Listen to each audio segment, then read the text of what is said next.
Olá, pessoal, tudo bem? Que legal que estamos juntos. O AgroTraders vai falar sobre proteína animal. Em meio à pandemia, estamos com números recordes de exportação de suínos, bovinos e aves. O nosso maior comprador, é claro, é a China. Mas também temos Hong Kong, Egito e União Europeia importando carnes do Brasil. E para o nosso bate-papo, eu convido a Regiane Nóbrega, gerente de inteligência de mercado da BRF Foods. Rê, muito obrigada por aceitar o convite. E antes da gente começar, eu gostaria que você se apresentasse e contasse um pouquinho sobre a sua história no mercado. Olá, obrigada pelo convite, Roberta, né? Mais uma vez com você.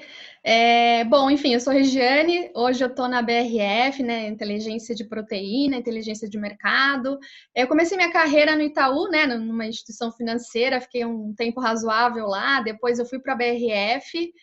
Fiquei 4 anos e meio e depois passei um tempo na Bunge, né? Olhando mais a parte de commodities, grãos, né?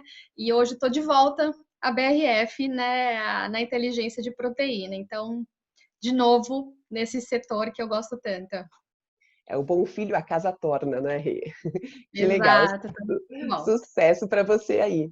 Bom, Obrigada. então vamos começar. Essa demanda global por proteína animal diminuiu devido à quarentena. A gente viu várias situações, inclusive lá nos Estados Unidos, que tiveram que fechar e até matar alguns suínos. Enfim, realmente a situação foi bem delicada por causa aí do coronavírus.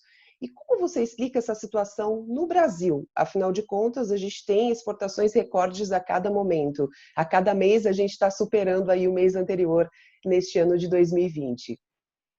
Qual que é a sua análise?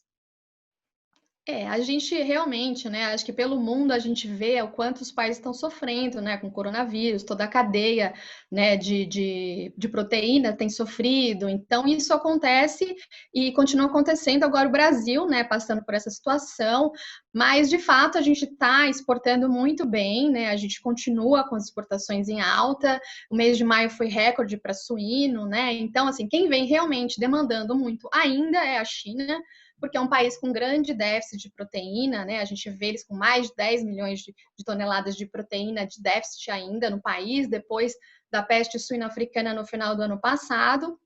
E como a gente tem um real super desvalorizado nesse momento, a gente se torna realmente um país super competitivo nesse setor, né? Então, o Brasil deve continuar exportando bem, né? Se a gente continuar com esses patamares de câmbio, tanto para suíno como para aves, né? E para bovinos. Então, a gente tem realmente um grande potencial para continuar exportando muito bem.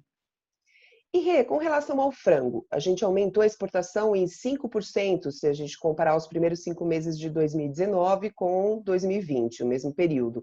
Mas teve uma redução no faturamento de 4%. Qual o motivo? O frango ele tem uma cadeia mais curta, né? Então, por causa disso, os produtores, os frigoríficos, eles conseguem dar um desconto maior, né? No frango, isso acontece mais rápido por conta do real tão desvalorizado. Então, olhando para a margem do produtor, a margem ainda continua muito boa, né? Mesmo dando esse desconto e conseguindo ganhar competitividade no mercado internacional, né? A gente vê os Estados Unidos com um histórico, num high histórico de alojamento de frango, então o Brasil, para se tornar mais competitivo, acaba dando um desconto no frango e continua com margens muito positivas, porque a nossa moeda ainda está muito desvalorizada. Então, pensando em frango, a cadeia ser mais curta, ele reage mais rápido a esse real desvalorizado. E o mercado interno? A gente tem carne garantida? Os preços podem ficar mais caros para o brasileiro? Qual que é a sua análise? Eu acho que isso é uma das dúvidas do brasileiro realmente, né? Um dos medos, né? A gente enfrentou aí um problema sério no mundo, né? De coronavírus nas indústrias, nos frigoríficos, principalmente nos Estados Unidos. E como a gente está agora enfrentando esse problema aqui no Brasil, a gente conseguiu aprender um pouco com os Estados Unidos, né? Do que não fazer, na verdade, né? Então a gente tem feito uma lição de casa daqui do que tem que ser feito para a gente ficar longe, né? De tudo que aconteceu lá.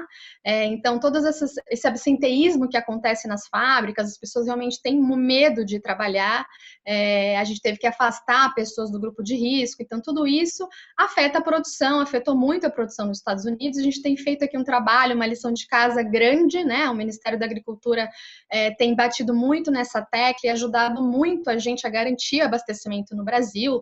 Então, tem muitas medidas que a gente tem aplicado nas fábricas para garantir esse abastecimento aqui, né, no nosso país. Então, assim, a meu ver, a gente aprendeu muito com os Estados Unidos, então essa falta de proteína que aconteceu lá, principalmente do suíno, aqui não deve acontecer, né? A gente está muito ligado, né, olhando tudo que pode acontecer na cadeia para que não aconteça como aconteceu lá. E os preços, né, nesse momento, eles estão sendo mais impactados por uma exportação forte, né? Então, o Brasil continua exportando muito, então o mercado interno vai realmente ter esse reflexo de preços mais altos, né? Não são preços tão baixos como o começo do ano de 2019, mas a gente continua com preços suportados, principalmente por conta da exportação, que ainda é forte. Então, para resumir, quais os 3 pontos que devemos observar daqui até o final do ano? Muita soja para a China. Isso pode impactar o preço da ração e o custo da carne? Qual que é o contexto que você analisa agora? Bem colocado, né? A gente hoje está sofrendo bastante com o custo da ração, né? Então, a margem no Brasil está super apertada. Os grãos continuam também sendo bem exportados, de novo, por conta do real desvalorizado. Então, a nossa soja vem saindo bastante, o milho também tem feito recordes aí de exportação. Então, assim, o que a gente tem olhado muito é isso, né? Então, como que o câmbio vai se comportar até o final do ano, que isso é um fator muito relevante para a nossa indústria, tanto para custo quanto para a receita, né? Então, a gente também está olhando muito como que a China está recompondo o seu plantel de suínos, como eles estão fazendo isso, como é que está avançando, né, esse plantel deles lá, tanto de suíno como a produção de frango também, que nos afeta aqui, e como que o coronavírus também está afetando a produção brasileira. Então, a gente tem olhado muito isso, como isso tem impactado os estados, né? Então, as grandes cidades já foram impactadas, estão sendo impactadas, mas agora isso está indo para o interior.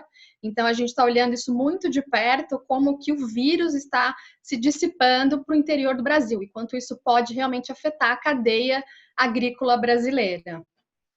E se você puder falar 3 pontos, então realmente olhar esse aumento do coronavírus, o impacto indo para o interior. Um segundo para analisar, então, seria essa questão... Pode. Do câmbio, né? O câmbio brasileiro. O câmbio brasileiro. Exato, até o final do ano, como é que vai o câmbio? A gente tem as nossas projeções, os bancos têm as projeções, mas é super importante entender como é que vai a política também brasileira, que impacta muito o câmbio, então isso é um ponto super importante e relevante para a gente. E como que a China também está se comportando lá, né? Então, como é que a produção da China está caminhando, já que a China hoje é o nosso maior importador, né, o nosso maior destino, então a gente está olhando de perto como é que a China está recompondo o seu plantel de suínos e a sua produção de frango. Sempre de olho na China, não tem jeito, né, Rê? Sempre. A China hoje é a galinha dos ovos de ouro. Exatamente. Rê, muito obrigada pela sua participação e a gente volta a conversar numa próxima oportunidade e fica sempre à disposição aqui para a gente bater um papo e obrigada aí pelas informações. Obrigada, Rô, pela oportunidade de falar um pouquinho aqui do setor, que eu gosto tanto, né? Mas a gente está aí sempre olhando, se precisar de qualquer coisa, estou à disposição também. A gente continua aí a nossa saga, né? Para entender um pouco do trade global de proteína, que agora está tão dinâmico, mas fico à disposição também. Obrigada pelo convite. Obrigada, Rê. Tchau, pessoal. Até o próximo AgroTraders.